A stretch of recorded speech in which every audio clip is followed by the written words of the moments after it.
Good evening, I'm Josh Croup. The polls are closed, the results are coming in, and we are ready to spend the next 90 minutes breaking them down for you on this historic night. We don't know how the night will end, and we cannot predict what will happen in the coming days, but what we do know is West Virginians are done casting their ballots. And we're about to see what you decided on this historic night. We have team coverage tonight from across the region with reporters stationed in nearly every north central West Virginia county. They are out collecting the latest returns so we can deliver those to you. I want to dive right into results now, as a lot of races are final at this hour, or we are able to call those races. And it looks like the incumbents in those races, at least in West Virginia right now, have the edge in the statewide races. But let's start with the one at the top of the ticket. That is President Donald Trump, who is leading right now in West Virginia. But in the electoral vote count nationally, he is behind Joe Biden. There are a lot of critical swing states that aren't reporting at this hour. These are the numbers in West Virginia. The president right now ahead by 230-some thousand votes in the state, with 67% of the lead. So Donald Trump winning West Virginia, no surprise there in this state. Donald Trump is very good friends with Republican Governor Jim Justice in West Virginia. And Jim Justice will serve another 4 years in Charleston. He right now is out in front of Ben Salango. We heard a concession speech from the Democratic challenger from Kanawha County. Ben Salango defeated tonight by Jim Justice, who will hold the governor's mansion for another 4 years. 64% of the vote for Jim Justice. We can also project tonight that Senator Shelley Moore Capito will maintain her seat in the United States Senate. 69% of the vote going to Senator Shelley Moore Capito tonight. It is a historic re-election bid because Capito is the very first senator who was a Republican to win re-election in more than a century. We have sound from Shelley Moore Capito after she was declared the winner. I want to play for you what she said. So tonight, I pledge to West Virginia and to all of you the same passion and commitment to not leave West Virginia without a voice and to always pay my utmost attention. That was Capito giving her acceptance speech, so she will serve another 6 years in the United States Senate. Moving ahead and staying in Congress in the race for West Virginia's 1st congressional district, another incumbent will win. David McKinley with 69% of the vote over Natalie Cline, who took home 31% of the share. Still some precincts left to report, but this one is pretty much out of hand for Natalie Cline and too far out of reach, so David McKinley will win a 6th term in Congress. This race has not been called by the Associated Press yet. Alex Mooney ahead of Kathy Kunkel at this hour. Kunkel and Natalie Cline, both new to politics, trying to make it into the halls of Congress, but so far both incumbents ahead in those races. On the state level, Secretary of State Mac Warner has just declared victory over Natalie Tennant. Mac Warner just issued a statement on his election win, saying in part, just as we did at the June primary, West Virginia has executed an impeccable November general election, praising the work that his office has done. Natalie Tennant was unseated by Warner 4 years ago. In the race for Attorney General, also declaring victory tonight, Patrick Morrisey taking home 62% of the vote at this hour, with 700 precincts still to go, and you saw the results just update there as we're talking about them, but it is too large of a deficit for Sam Brown-Petzonk to overcome.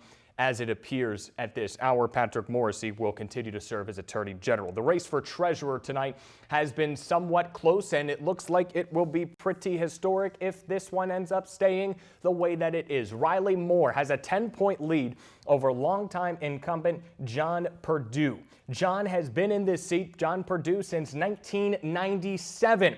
Riley Moore, the nephew of Shelley Moore Capito, grandson of former Governor Arch Moore. We know how much weight that name Moore carries in West Virginia, and right now it has carried him to the lead. And we are also going to check out the auditor's race. J.B. McCuskey declaring victory in this one over Mary Ann Claytor. Our Joe Buchanan is at the 5 Live desk tonight. He's tracking county-level results. Joe, good evening. A lot of key races out there at the local level tonight. What are you watching right now? Well, good evening, Josh. Like you said, many key races going on right now, but there are some that are just not going to be determined until we actually canvass these votes. I want to bring you into the Monongalia County results. Let's see if I can get this up here. You can see all the results here on our website, WDTV.com. We're tracking the election results as they come in. Monongalia County reporting 41 of 41 precincts, and yet the one race that was really determinant on these, that was the only race that wasn't unopposed, Monongalia County Commissioner, you can see split 50-50. Less than 200 votes are going to separate that race. That won't be determined until canvassing is done and they're able to make that final call for victor. But if we do want to talk victories, we have Taylor County. Their entire results are in 19 of 19 precincts. And look at that. Sheriff Terry Austin resuming his sheriff duties, resuming that seat. Make sure you visit WDTV for any of those results. Until then, back to you, Josh. Joe, thank you very much. Harrison County is seeing a pretty interesting race right now. Our Veronica Obey has been outside of the courthouse all night. Veronica, what are you seeing out there? Yes, good evening, Josh. I actually had to move inside to the courthouse where the magic is happening. They have so far gone through 64 of the 67 precincts. And I want to take a second to preview the county commissioner race, which has a lot of people shocked. I'm going to read you the numbers here. Petito has taken the lead with 10,591, as it is a close race between her and Thomas, who have 10,305. Now, this is significant because Thomas has been county clerk for over 16 years.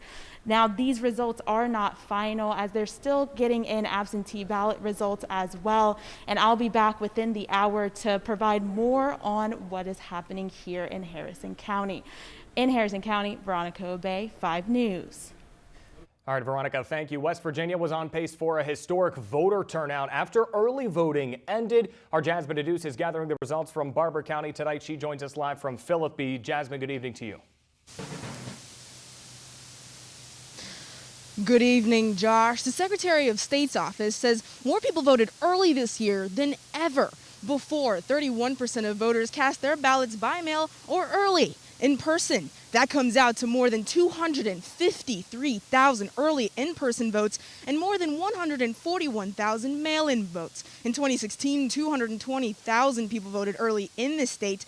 At the county level, 40% of voters cast their ballot early in Harrison County, 41% in Monongalia County, and 30% here in Barber County.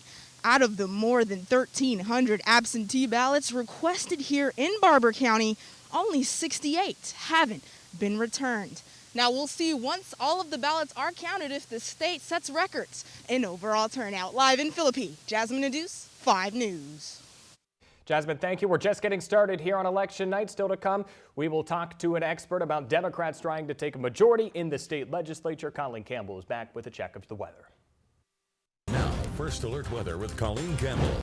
Welcome back. More election coverage to come with the rest of the 5 News team. But first, a quick check on the weather in downtown Morgantown. A few cars were out earlier today, but right now roads are sitting quiet. On our surface map, quiet out there as well. We have air coming in from the south, which will really help our temperatures over the next couple of days. And we're sitting nice and dry. Don't have to worry about any flurries, rain, even cloud cover. We're expecting clear skies not only tonight, but the next couple of days and nights. Temperatures right now in the low to mid 40s, so we are back to seasonable norms after a very frigid start to our month of November. Now, temperatures will gradually start to warm throughout the week here. Futurecast showing the air that's coming in from the south. That will help us out a lot over the next couple of days. We're going to roll into the weekend approaching the 70s once again, and that's after starting our month in the 30s and 40s for temperatures. Now, Futurecast into Thursday morning, you do notice a little bit of clouds out to the west. So Thursday, not the sunniest of days, but we're still remaining pretty rain-free. That's just from a little disturbance that's going on in the the upper levels of the atmosphere. Nothing to worry about. Won't produce any moisture out there. Just a couple of clouds that we will see interrupting our full streak of sunshine. Tomorrow's forecasted highs in the upper 60s, low 70s in some spots. So for tomorrow, we are making a run for those high numbers. Let's check out the lowlands and see if we're sitting even warmer. Not really. We have some mid 60s that's on the way, so pretty even to the higher terrain, which doesn't always happen, but the air is flowing in evenly from the south. So over the next couple of days, you will gradually continue to feel these temperatures warm up day by day. And of course, the sunshine and the dry weather does help with that. For tomorrow, we're forecasting those mid 60s, but as we just saw on that temperature map, the forecasted temperatures, some outlying areas may be even warmer. As we enter into the weekend, we make a run for those low 70s. Next, several incumbents didn't seek re-election to the state legislature. We analyze the key races for Charleston next.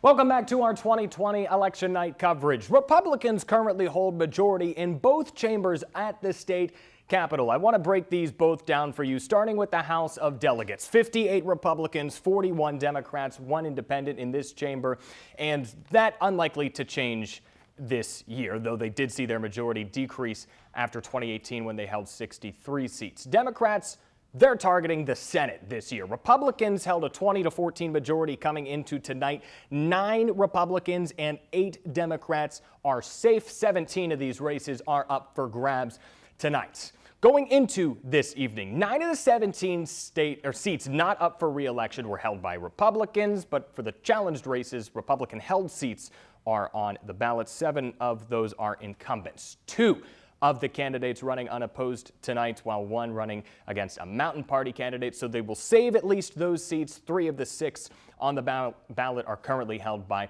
Democratic incumbents. I want to bring in right now a very key mind on this topic. He is a man of many titles, but one of them is Fairmont State political science professor Dr. Gregory Noon. Professor, good evening to you. So happy to have you on our broadcast tonight. Now, even if Democrats were able to pick up a couple seats here and there in the Senate and don't take back the majority, what do they have to do as a party to try and retake a majority in future elections?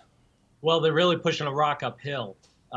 This state has swung drastically towards the Republican side, and really it makes sense because this state is generally a pro-life, pro-Second Amendment state. Those have always been staples of the Republican Party. The Republican Party was very good at talking to all of the voters in the state and emphasizing those key issues, and so they've had success with that. The days of union dominance and union success have been fleeting and frankly are on the tail end here, given how few coal mining jobs there are left. So it's really trended to the right, and I don't see it changing anytime soon. The Democrats were hopeful to maybe gain seats, but one that we saw the Democrats lose tonight, Doug Facemeyer behind by a significant margin against Patrick Martin in this race. And Facemeyer barely won his race in 2016. So the hopes for the Democrats tonight are what in West Virginia Senate? Yeah, so that's a perfect example. Patrick Martin shouldn't be beating Doug Facemeyer. I mean, Doug Facemeyer has done an excellent job as a senator, and it really comes down to the guy with the R after his name is beating the guy with the D after his name. And so the reality of it is we're going to see this. So what the future holds is exactly what happened in the primary against Carmichael, is we're going to see more candidates come out as Republicans and take on sitting Republicans. So you had a teacher who said, we're not being respected as teachers. So I'm pro-life, I'm pro Second Amendment, so I'm going to run as a Republican and make some traction there and catch ground. So you're going to see hopefully a broader, more diverse Republican Party, but I don't see a lot of hope for the Democrats catching up anytime soon. Another Senate race I want to ask you about, you mentioned teachers running. Josh Gary, one of those, running against Mike Maroney, who right now has the lead. It looks like Maroney will hold on to his seat. What did you make of everything that has happened, at least in the news headlines in recent months, with Senator Maroney being charged with solicitation of prostitution? He denies those. Then there was the charge about having the doctor name on his campaign signs. Just what did you make of that race? Yeah, look, that's a mess. Anytime you're talking about charges of any kind during an election season, That immediately just really turns people off. People get very upset about that, as they should. We should be holding our public officials to a higher standard. So when you get into that area, nobody's happy about that. Whether they're voting for the individual because they're again trying to support the party, or whether they're voting against the individual, nobody's going to feel clean at the end of that election. So those are some headlines going on at the Senate right now. What are some of the surprises? I know the race for treasurer right now was one that caught a lot of people off guard, with John Perdue holding that office forever. Riley Moore upsetting him there. Is that the one that caught your eye the most statewide, at least? Yeah, again, it goes back to the R versus the D. I think this is just where we're trending. A few years ago, when Congressman Alex Mooney, who's from Maryland and moved to West Virginia about 8 minutes before the election, put an R after his name and beat a very strong Democratic candidate in Nick Casey, who had state name recognition, and certainly in the 2nd District. When that happened a few years back, I knew where we were going. And so really the future of any candidate in the state is to run as a Republican and run in the Republican primary. And every Republican incumbent running for Congress won tonight, so that trend continuing there. Finally here, we have about a minute left. I want to ask about the independent voters. What strategy do the Democrats have to adapt to attract them? Because a lot of people, yeah, they're switching parties from Democrat to Republican, but a lot of them also signing up for the independent wing.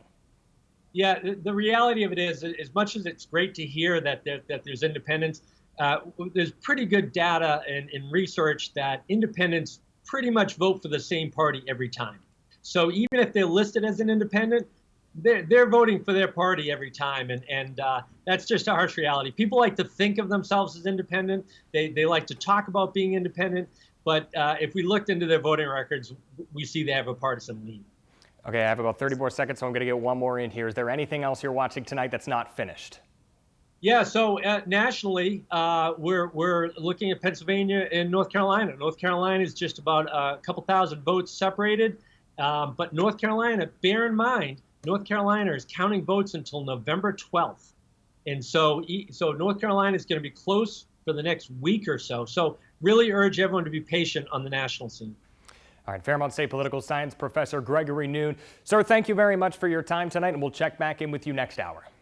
My pleasure. Now, the leadership in Charleston is changing dramatically on both sides of the aisle. Ahead, we're going to talk to outgoing House Minority Leader Tim Miley about a surprise that we are seeing in his House district. Stay tuned. More election night coverage after the break.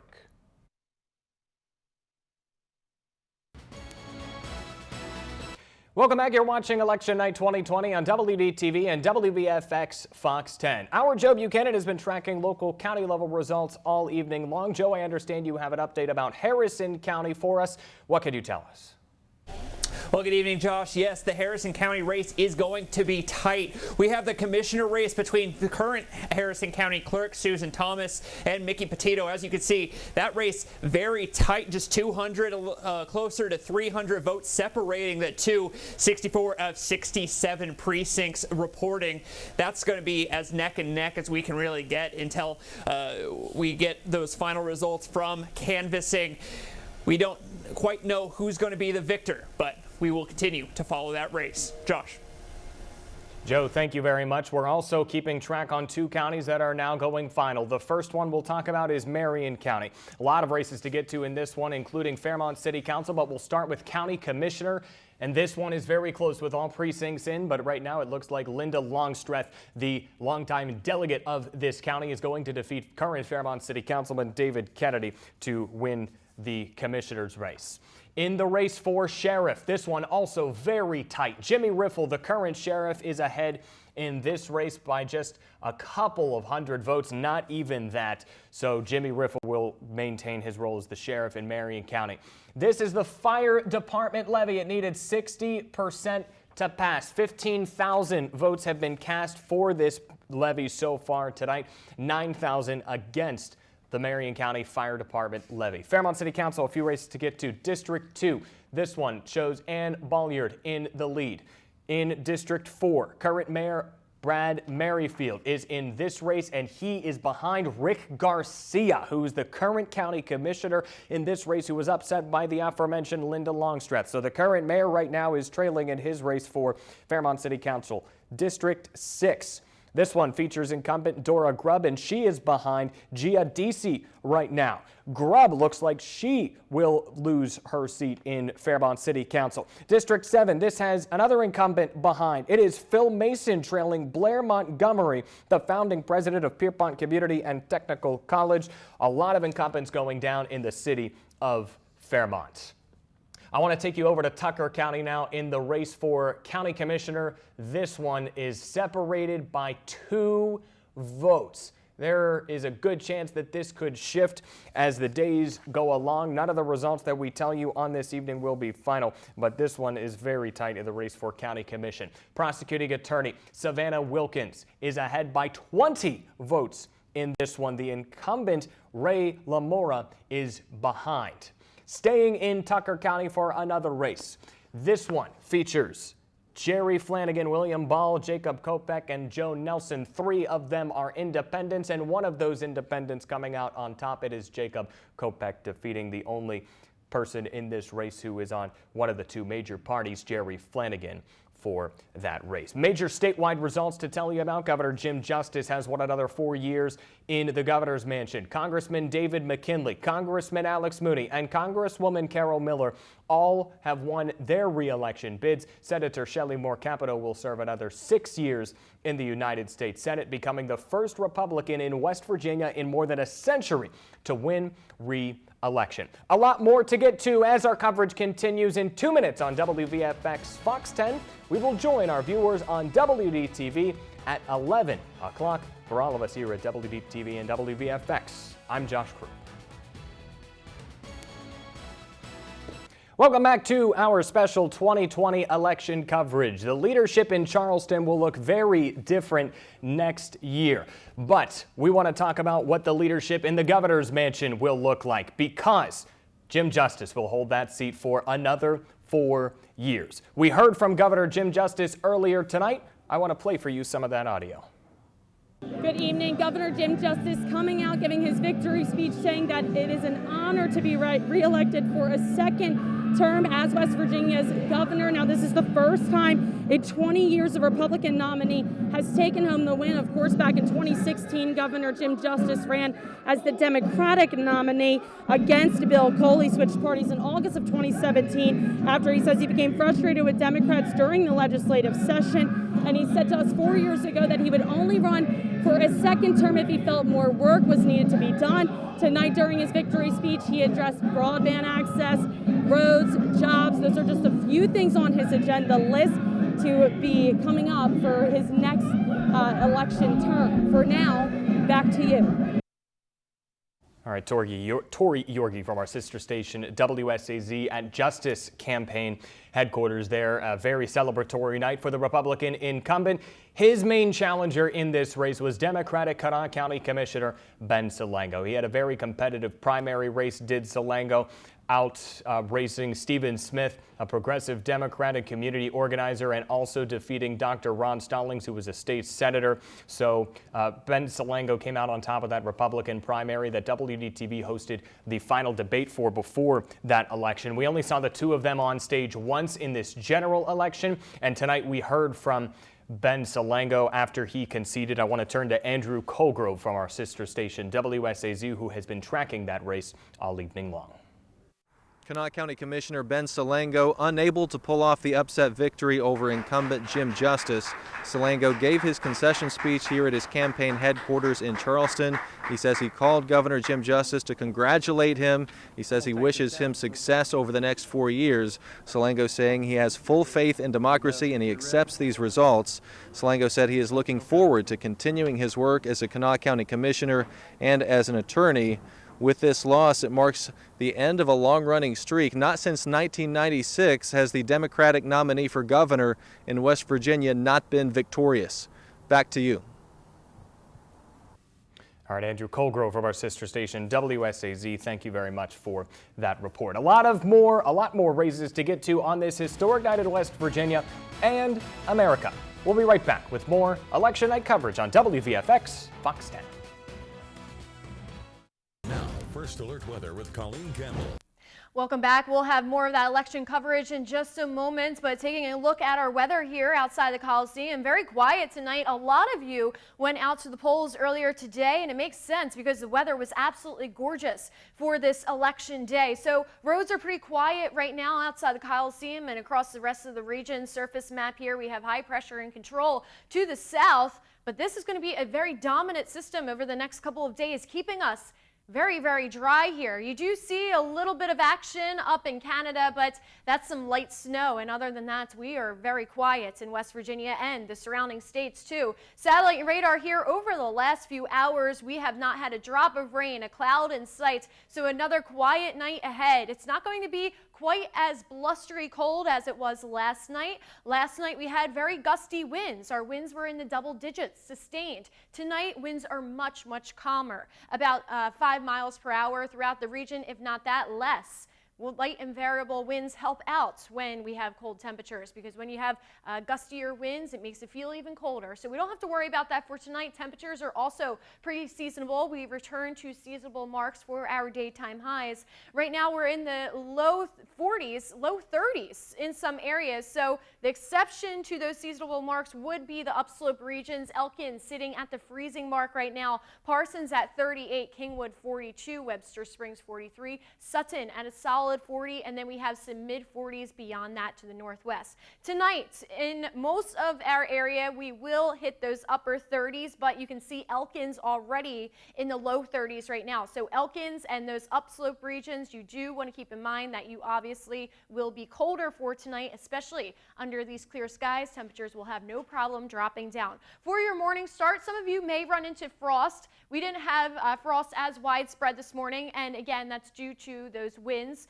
For frost to form, we need the cold temperatures, clear skies, and calm winds. So last night we were missing that other element. Tonight, though, we have all three. So for tomorrow morning, you may have some frost on those windshields as well as on the ground.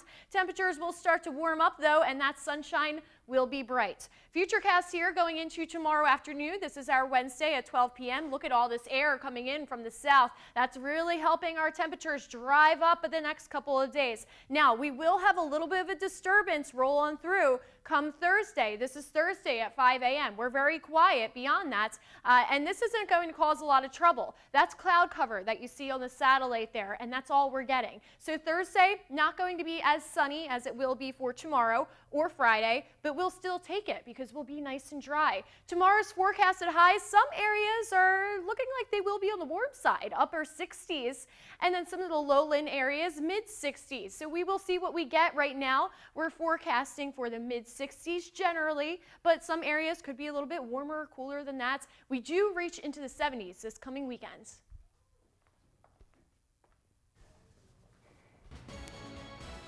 All right, Colleen Campbell, thank you very much. Continuing now with our 2020 election night coverage. The leadership in Charleston is going to look very different next year. Senate President Mitch Carmichael lost his primary race against a teacher. And the Democratic leaders in the House and Senate did not run for re-election. One of them, House Minority Leader Tim Miley, a delegate from Harrison County, the Democrat who was first elected to the House in 2004. Delegate Miley, good evening to you. Can you hear me, sir? I can hear you very well. Thank you. All right, good to talk to you tonight. The biggest storyline that I'm at least seeing in terms of the House locally is in Harrison County. This district has been a long time Democratic stronghold, and it looks like tonight that the 48th is going to all be held by Republicans. What do you make of what we're seeing in the 48th right now?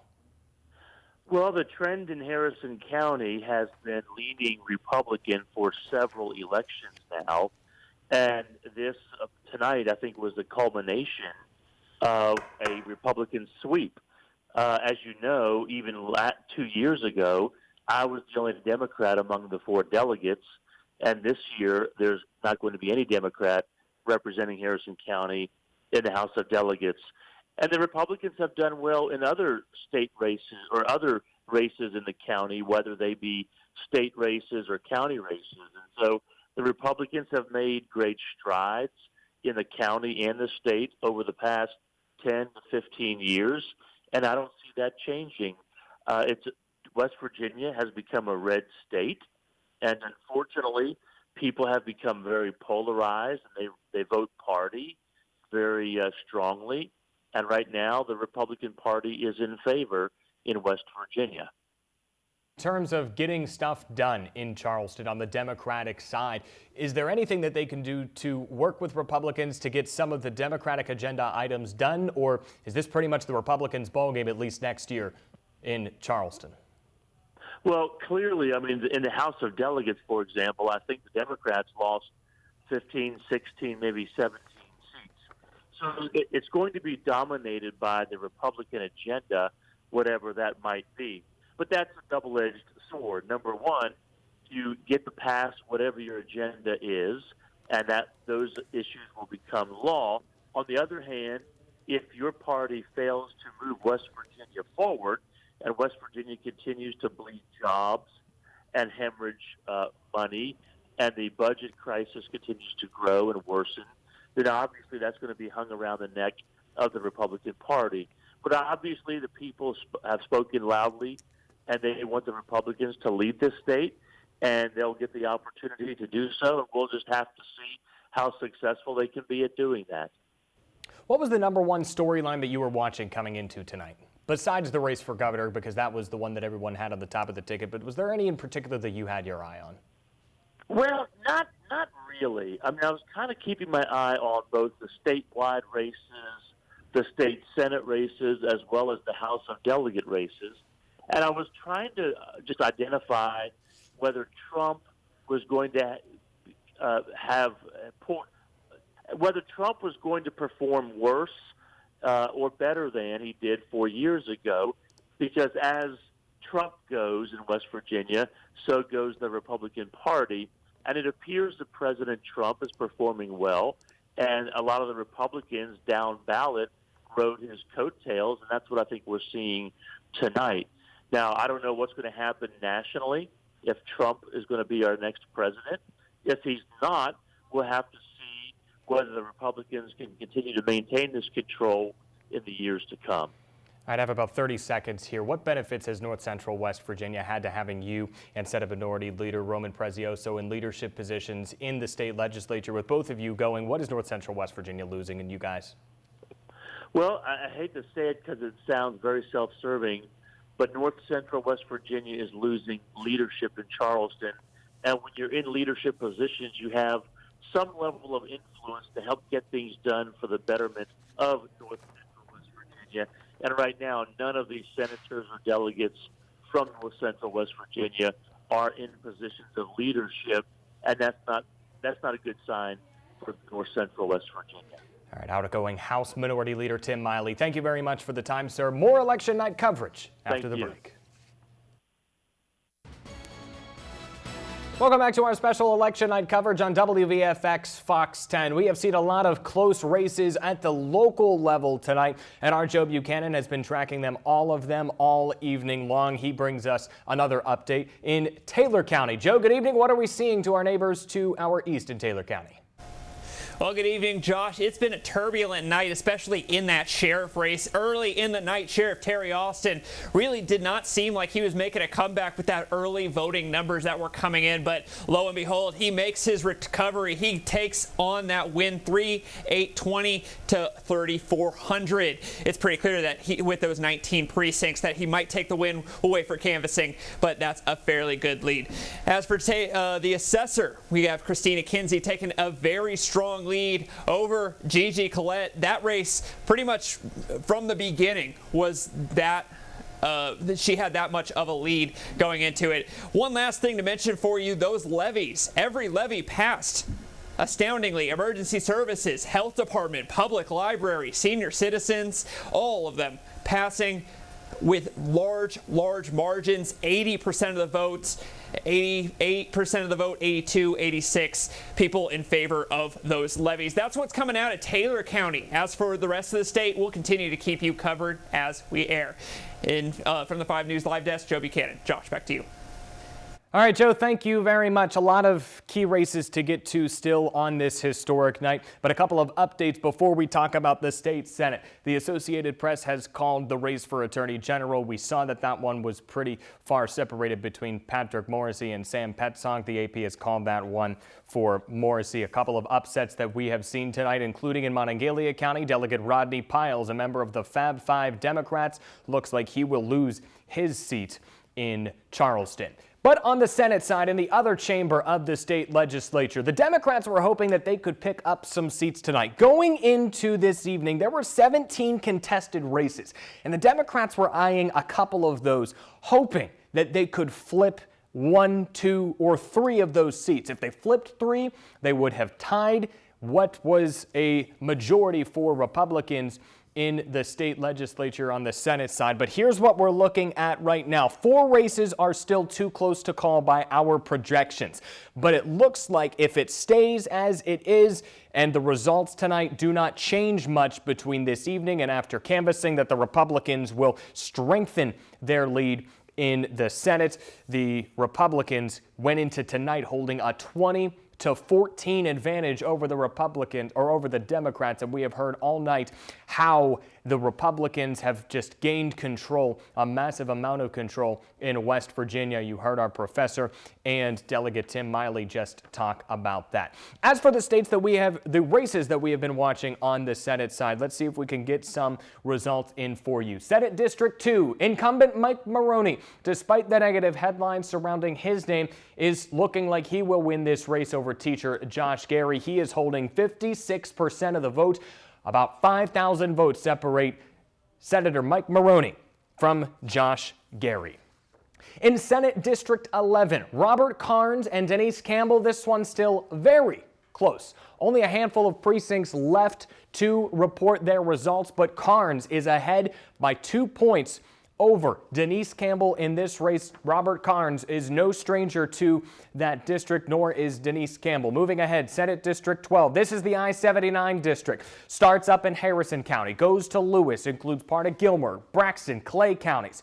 Mountain State Values Political Action Committee has spent a lot of money in this race against the man who is in the lead. He is Delegate Patrick Martin.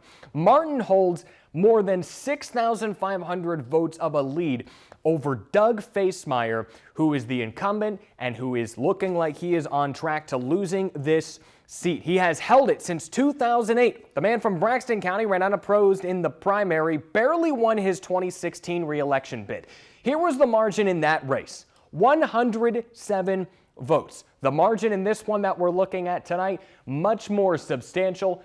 Patrick Martin is ahead over Doug Facemeyer in the race for the I-79 district of the Senate District 12. Mike Caputo is ahead by 4,700 votes roughly over Rebecca Polis in the race for Senate District 13. Mike Caputo, the former president of the UMWA local chapter. He has been in the House since 1996. That is the same year that the man who he will replace gained his seat in Charleston. Roman Prezioso, we just talked about him with Delegate Tim Miley. Prezioso held that seat since 1996. You want to know who he replaced? Joe Manchin. Anybody know his name out there? Prezioso has held the seat ever since, announced earlier this year that he wouldn't seek re-election. Prezioso hanging up the hat. Mike Caputo will take the hat and carry the district from there. It includes Fairmont and Morgantown. Finally here, Senate District 14. This covers all of Barber, part of Grant, Hardy, Mineral, a part of it, sliver of Monongalia County, and then all of Preston, Taylor, and Tucker counties. Randy Smith, the incumbent since 2017, is going to win this race very easily. David Childers, an Air Force veteran, a progressive candidate on the left, only getting 27% of the votes. There are still a handful of precincts that need to report in this, 91 of the 105, but it doesn't look like that any extra votes will be able to carry Randy Smith in that race. So the state Senate, Democrats trailed 20-14 in the state legislature in that chamber going into tonight, and it does not look like they will take control or even get close to it. In fact, losing seats on the side of the House. And as you heard Delegate Miley mention, the Democrats also losing seats on the House side. So Republicans gaining an even stronger hold of West Virginia politics. We'll be right back with more election night coverage after the break. Good evening on this historic night in West Virginia and America. I'm Josh Krupp here from the WDTV Election Night headquarters. We are following all of the major races tonight throughout the great state of West Virginia as they come in. A couple of surprises to tell you about on this historic evening. One county that we're watching very closely is Harrison County, particularly in the race for county commission that sees the current county clerk who is overseeing this election trail in her bid for County Commission. Susan Thomas, unseated, the longtime incumbent in that race. Our Veronica Obey has been following the Harrison County counting process all night. I want to turn to her live in Clarksburg tonight. Veronica, what is the latest you can bring us from this county of Harrison County? Yes, good evening, Josh. We are waiting for the last 3 precincts to come through.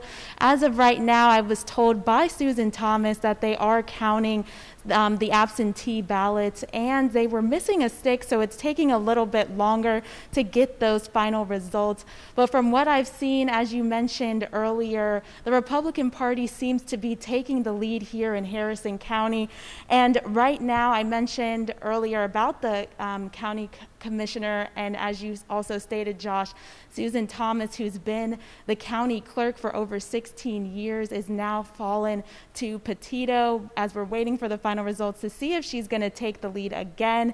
And also the second race that is also major here involves the House District 48 that you also touched on, and right now all 4 Republican candidates are ahead there, and Ben Queen is seeing the most votes at 13,350.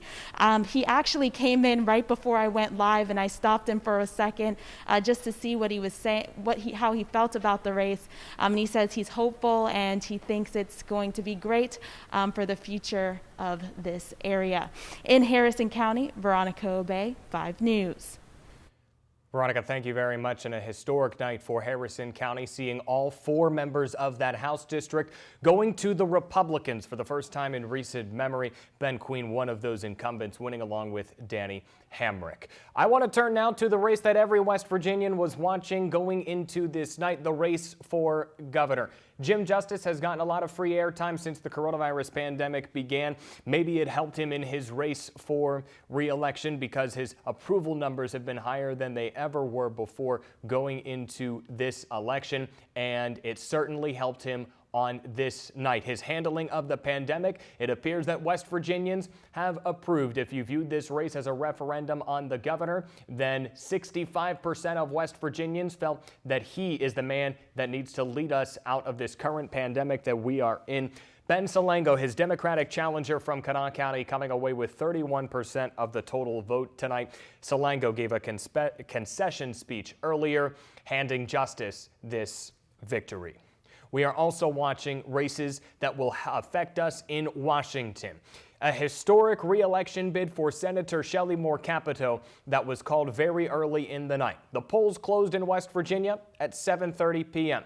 Moments after they closed, the Associated Press declared Jim Justice the winner in the race for governor and Shelley Moore Capito the winner in the race for U.S. Senate. Capito becomes the very first Republican in over a century to win her race for re-election, defeating Paula Jean Swearingen handedly. Senator Capito gave her acceptance speech earlier tonight. Do we have the sound from Senator Capito? I would love to hear what she had to say to the voters of West Virginia. So tonight, I pledge to West Virginia and to all of you the same passion and commitment to not leave West Virginia without a voice and to always pay my utmost attention. So Senator Shelley Moore Capito winning her seat for another 6 years. Whenever she won her first election bid, she became the first woman ever elected to Congress to the U.S. Senate from West Virginia. Our Joe Buchanan has been tracking a lot of local races tonight. Joe, I know there's a lot going on. Help sort it all out for us. What's something that you are watching at this moment that the viewers at home need to know? Well, Josh, of course, the biggest fear of any election day, that 50-50 split that you just cannot tell the winner until they recanvass the vote. That's what's going on in Monongalia County. We're going to turn over there to the commissioner race. We got Jeff Arnett going against Ed Hawkins. As you can see, that razor-thin margin, that's a 50-50 call with all 41 precincts coming in. We will not know the winner of that race until they canvass the votes on Monday, when there's just that slim of a margin, about 162 votes separating the two. It's just too close to call. So that is our biggest fear. That's the rose for any person following these elections. And of course, we'll continue to follow that race. We'll have those results as soon as they're canvassed. Live from the 5 News Live Desk, back to you, Josh. Joe Buchanan, thank you very much for putting that well. We will be on the edge of our seats all night long, as will the rest of America. We are seeing more incumbents win re-election here in West Virginia in Congress. We already talked about Senator Shelley Moore Capito. All 3 members of the U.S. House of Representatives were on the ballot tonight in West Virginia, and all 3 incumbents came away with victories. The Associated Press calling all 3 of these races. The first one it called was for David McKinley in West Virginia's 1st District. The Republican congressman will serve a 6th term in Washington, defeating Natalie Klein, who was only able to get 32% of the vote. Still, some precincts need to report their totals, but right now this is where the race stands in House District number 1. In the 2nd District, Alex Mooney is going to win handily over Kathy Kunkel. Mooney coming away with 62% of the vote. Still, less than 100 precincts to report, but the AP has called this one in favor of the incumbent congressman from the 2nd District. And finally, in the 3rd District, this could be the last year that we see this district at all in West Virginia, as we're set to lose a representative in Congress. Carol Miller with 71% of the vote, Hillary Turner with 29%. Also historic note, all 4 women on the Democratic ticket are women for the first time ever. For the race for the White House, we know who won West Virginia. We don't know who's going to win the actual White House, but this was pretty predictable going into the evening. Donald Trump is going to win the West Virginia electoral votes. All 5 of them will go to the incumbent president. 505,000 votes right now for President Trump. 300,000 votes was the margin of victory for him over Hillary Clinton in 2016. Right now, Joe Biden has 223,000 votes and 30% of the lead. So Biden performing a little better than Hillary Clinton did, but not by much. We have a lot more to get to. We're just getting started here on WDTV for our special night of election coverage. We'll be back right after this. Welcome back. We will have more election coverage in just a moment, but first let's check on that weather over on our 511 cam, I-79. Very quiet tonight. A lot of you went out earlier for last-minute votes, and I can't blame you. Today was a beautiful day, and we have a beautiful night out there. A lot of twinkling lights, clear skies for tonight. Nothing to worry about. Surface map here showing our very dominant dry pattern that will be with us for the remainder of the week. We do have something that will start to form around Thursday, bringing a couple friendly clouds, but that's about it. High pressure in control and going to steer us into a stretch of dry weather for our first couple days of November here after a very frigid start. So here's our surface map a little bit closer. Not any rain, not any clouds. We are sitting very quiet for tonight. So that's some good news for many of us on this very busy election night. Temperatures right now, we're in the low 40s. We have a solid 40 here in Harrison County, and we have some cold marks out there, mainly in the upslope regions. If you were watching our evening shows earlier today, I mentioned how a lot of that cold air was pooling in those upslope regions, and that still stands true. Elkins sitting at 31, Parsons 38, and Kingwood 41, so a 10-degree difference from Kingwood to Elkins. We do have some cooler marks. We had some mid-40s about an hour ago. Now those numbers dropped down to the lower 40s. West Union, one of those places, they were around 45, 46. They're currently at 43. So as we enter into tonight, our temperatures will continue to drop down. 40 degrees for the overnight low, but some areas, as we just saw over in Elkins, colder than that. Starting your morning for tomorrow, we will have bright sunshine on the way, so that is something to enjoy. A little bit of frost possible because we have the clear skies, calm winds, and cold temperatures. Last night the winds weren't so calm, so the frost wasn't as widespread. But for tomorrow, you may have some frosty grass out there, especially if you're reaching those freezing numbers. Futurecast here showing nice dry conditions into tomorrow afternoon, and we also have that air coming in from the south, showing those winds that are making a southerly flow over the next couple days. That's where all that mild air is coming from. And notice the clouds do start to increase Thursday morning into Thursday evening. But that's all we have to worry about. A couple of clouds are pretty friendly. Tomorrow's forecasted highs, upper 60s, mid 60s generally for both the lowlands and the higher terrain. And we're only getting warmer from there, my friends. As we go into our weekends, we're rolling into the low 70s. Several upsets to report to you tonight. We break down the big surprises of the evening with our political science expert next. Welcome back to our special election night coverage here on WDTV 5 News. Republicans hold majorities, as we know, in the House and Senate, and it looks like they are going to strengthen both of those majorities after this evening concludes. The one we were focused on was the Senate race. We saw the House just there, or the Senate, how it was coming into the night. This is how it would stand in the state Senate if all of these races hold. This shows every leader currently in these races. Now, these results could change as the number of absentee and provisional ballots continue to come in, but at this hour, this is what the state Senate map is looking like. There were 17 contested seats going into this evening. 8 of those who currently had seats were Democrats. 9 of them were Republicans. 3, 6, 9, 11 seats held by Democrats after this evening. They are not going to gain control over the Senate. It was 20-14 going into this night. They hoped that they could cut into that deficit that they had, but it does not look like the Democrats will be able to do that. Here to break it all down, the man who knows all of this better than anybody in this state is Fairmont State political science professor Dr. Gregory Noon. Professor, I want to ask you about the Senate and what we're seeing here. Last hour, we talked about the shift that we have seen over the years from Democrat to Republican in this state. But in the House 33rd District, the big surprise so far, a lot of votes to be counted, but Roger Hanshaw, the Speaker of the House, is behind there. What do you make of Speaker Hanshaw trailing in his race? Yeah, so that'll be a big, sure. I'm always leery of, I think we're getting a lot of echo. I think we sorted that out now. So I'm always leery of talking about wins before all the votes are counted, especially in smaller races, because they can have such an impact because the margin is so small. So that would absolutely be a big upset.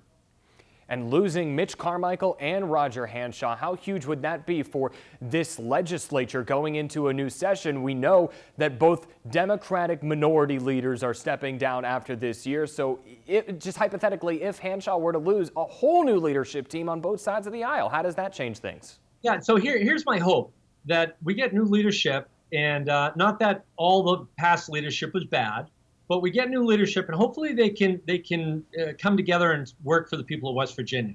I think the real problem in state politics today, in our state and many states, is that we've nationalized state politics.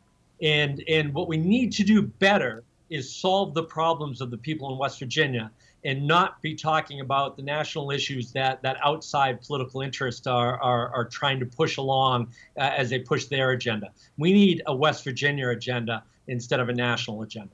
So what is the strategy on part of the Republicans as you could see how much of a lead that they are gaining in both chambers? What is their agenda moving forward? Is it that of West Virginia or that of special interest, in your opinion? I hope it's West Virginia. Unfortunately, what we've seen across the country and in our own state is that it's become a national interest.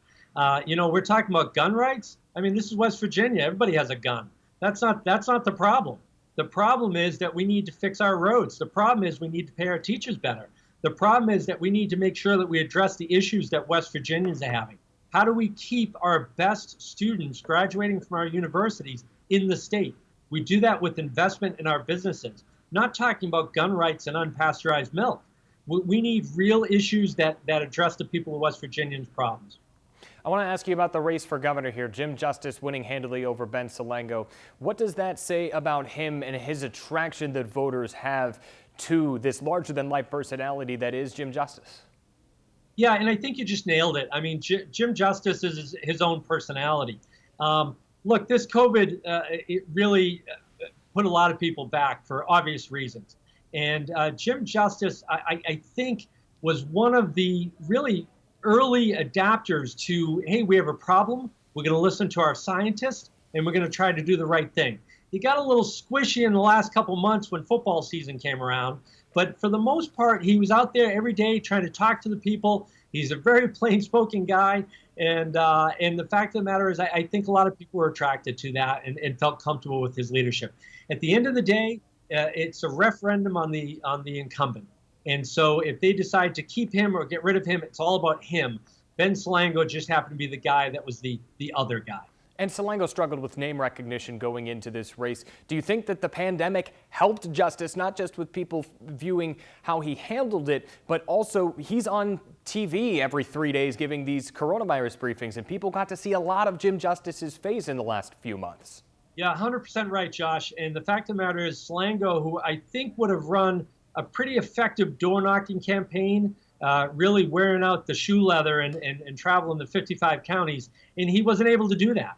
And so to have a guy who's a county commissioner running for a statewide seat, never held a statewide seat before, he needs to get out there and shake hands and knock on doors, and COVID obviously limited him in doing that. We have about 15 seconds here. If you could put it up, summarize it in one sentence, what was tonight in West Virginia?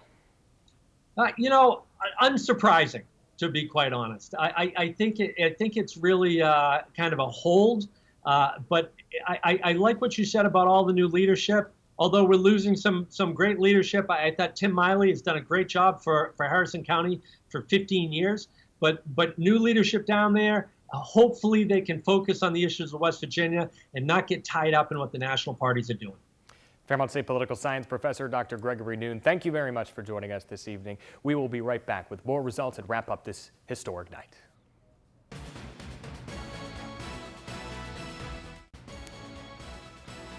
We are wrapping up our historic election coverage here on WDTV 5 News and WVFX Fox 10. These up-to-the-minute results we've been bringing you all night are just the amounts of votes counted so far. A lot of these could change, but we will start to wrap things up with Harrison County, a storyline we've been following all night. A lot of votes that needed counted at the last minute put Susan Thomas ahead in this one to win the race for county commission in Harrison County. She is the current county clerk and will switch roles serving the citizens of Harrison County. A lot of other races here that are final. We will start with the state auditor's office and talk about all the races that were on every West Virginian's ballot. J.B. McCuskey will win another term in that seat, defeating the Democrat challenger Mary Ann Claytor. In the race for treasurer, Riley Moore, in a huge upset, taking out John Perdue. The Democrat has held this seat since 1997, and now Riley Moore will be in the state treasurer's office. In the race for agriculture commissioner, 2 Monongalia County residents, only one can come out on top, and it'll be Kent Leonhardt who will win his bid for re-election in his first re-election bid, defeating Monongalia County Senator Bob Beach. Patrick Morrissey declaring victory tonight over Sam Petzonk. The Associated Press confirming that this one is over. Morrissey with 63% of the vote over Sam Brown Petzonk. In the race for Secretary of State, this one was very heated down the stretch between Natalie Tennant and Mac Warner. Tennant held the seat for 2 terms and then lost it in 2016 against Mac Warner. That is also the same story tonight. Warner defeating Natalie Tennant, who ran a campaign that saw more debates than any other statewide races, but Mac Warner is the one who comes out on top in the race for Secretary of State. Another county I want to talk about that we haven't touched on yet tonight that is just coming in, Lewis County Commission. 12 of the 24 precincts are reporting. Bobby Stewart is ahead of the race for County Commission currently in Lewis County. In the race for sheriff, this one very tight, 4 percentage points separate Dave Gosa from David Parks in this race, with a little more than 100 votes between the two.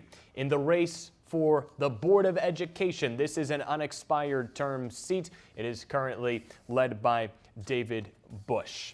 Moving ahead to the Tucker County race for County Commission, this was a very tight one all evening long, but it'll be Mike Rossanu winning this one in Tucker County over John Bush. The Tucker County Prosecuting Attorney is won by Savannah Wilkins on this evening.